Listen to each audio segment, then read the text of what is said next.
Bonjour! Cette semaine, nous allons parler d'un thème très important et très grave. Que faire si mon boss me pourrit la vie?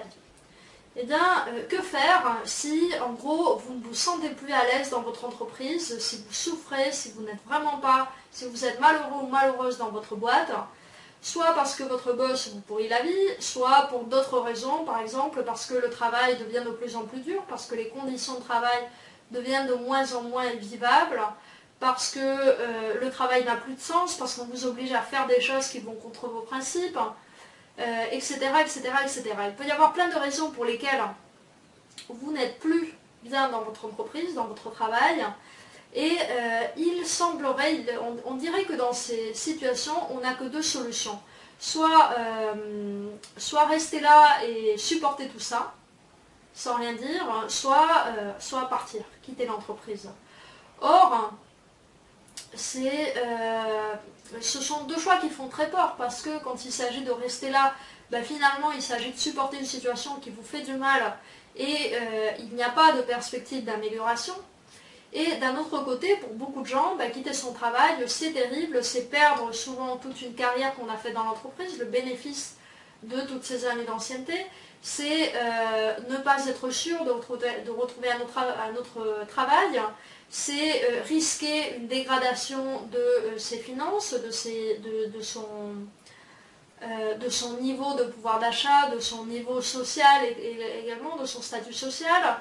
C'est perdre également des camarades, c'est perdre quelque part un statut, un cercle, une situation professionnelle.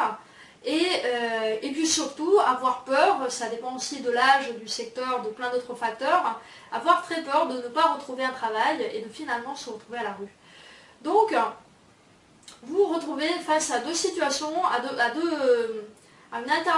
deux alternatives qui sont également terribles.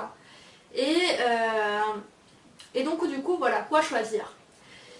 Eh bien, mon premier conseil là-dessus, c'est de ne pas vous laisser guider par la peur. Autrement dit, demandez-vous, si j'avais le choix, si je n'avais pas peur, si j'avais vraiment le choix, si financièrement je n'avais pas d'inquiétude, etc., etc., qu'est-ce que je ferais? Donc là, vous sortez de la logique de la peur et vous rentrez dans une logique du désir.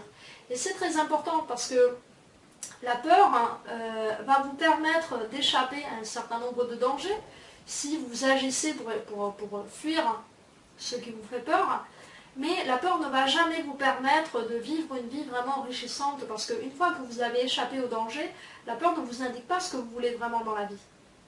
Outre éviter les gros dangers, mais c'est pas ça qui va vous rendre heureux, c'est pas simplement l'absence de danger. Ce qui va vous rendre heureux ou heureuse, c'est le fait de suivre vos désirs, de faire les choses qui vous passionnent. La peur, finalement, vous rend plus petit, plus petite, vous rend prisonnier ou prisonnière des circonstances extérieures, tandis que vos désirs vont vous permettre, finalement, de faire de cette crise une opportunité, de grandir, de relever un défi, et finalement de surmonter quelque chose qui semblait insurmontable. Donc, c'est très important de ne pas vous laisser guider par la peur. D'abord, commencez par vous interroger, vous dire qu'est-ce que je ferais si je pouvais, si j'étais sûre de pouvoir. Est-ce que je resterais dans cette boîte? Est-ce que, parce que peut-être que finalement votre boss est quelqu'un d'insupportable, mais vous appréciez vos collègues, vous appréciez le travail que vous faites, vous trouvez que ça a du sens, c'est bien rémunéré, vous aimez cette boîte, etc., etc. Et donc finalement, c'est bête de perdre tout ça pour une seule personne. Donc à ce moment-là, eh bien vous allez commencer à chercher des solutions pour pouvoir rester dans cette boîte. Au lieu d'agir avec la peur et de dire oh mon Dieu, cette personne, elle va avoir le pouvoir de m'obliger à partir d'ici, je vais être obligée de partir tôt ou tard parce que c'est insupportable. Et donc du coup, vous vous énervez, vous êtes dégoûté, vous déprimez, et il y a toute une série d'émotions négatives qui arrivent, conséquences de cette peur, et qui vont vous empêcher finalement de faire face à la crise avec la meilleure partie de vous-même, parce que vous êtes vraiment contrôlé par toutes ces émotions négatives. Donc, si vous voulez rester dans l'entreprise, eh bien à ce moment-là, on commence à chercher des solutions pour pouvoir rester dans l'entreprise. Et là, tout de suite, le problème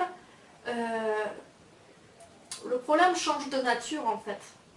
Votre boss ne devient plus la personne qui va détruire votre vie, ça devient juste un obstacle, quelqu'un que vous devez vaincre ou que vous devez gérer d'une manière ou d'une autre pour pouvoir continuer poursuivre vos objectifs. A l'inverse, si vous décidez de partir, si finalement vous en avez marre du boulot et puis ça faisait 3 ans de toute façon que vous vous ennuyez dans cette boîte, et bien là, si votre peur c'est de vous retrouver à la rue, et bien une solution ça va être par exemple de chercher un autre boulot avant même de quitter votre boîte. Donc une fois que vous aurez trouvé un autre boulot, vous n'aurez plus aussi peur de quitter la boîte. Une fois que vous aurez par exemple demandé de l'aide à des proches et que vous saurez que vous pouvez compter dessus, vous n'aurez plus peur d'être dans la rue et donc vous pourrez prendre des décisions et suivre une nouvelle voie sans être aussi stressé et donc en ayant toutes vos facultés, en disposant de toutes vos facultés pour vraiment affronter au mieux la situation. Donc voilà, il faut éliminer la panique, il faut retrouver le pouvoir de décision sur votre vie, ça c'est mon premier conseil. Et ce qui est intéressant, c'est qu'à partir du moment où vous retrouvez le pouvoir de décision, où au lieu de vous dire comment je peux éviter ça, vous dites comment je peux obtenir ce que je veux vraiment, c'est beaucoup plus motivant.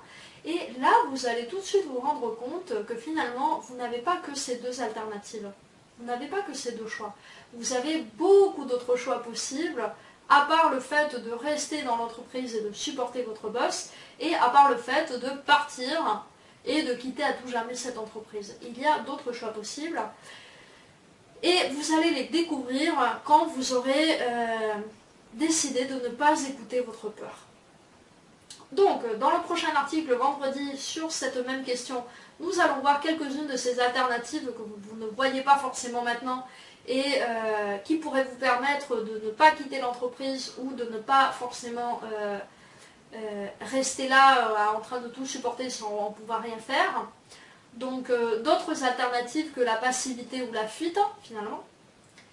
Et donc nous allons voir ces autres choix dans le prochain article, je vous invite à le lire. Et sinon, vous savez que toutes les semaines, les lundis, je publie une vidéo sur une question de développement personnel. Donc ce mois-ci, en octobre, ça concerne le travail. Le mois prochain, ça sera les relations amoureuses, les relations de couple. Et donc je vous invite à regarder ces vidéos toutes les semaines, soit sur YouTube, si vous êtes sur YouTube, soit sur le blog. Donc si vous êtes sur YouTube, vous avez l'adresse du blog en bas. Voilà, j'espère que cette vidéo va vous être utile, encore plus l'article de vendredi que je vous invite à consulter et je vous dis merci d'avoir écouté. Merci et à bientôt. Au revoir.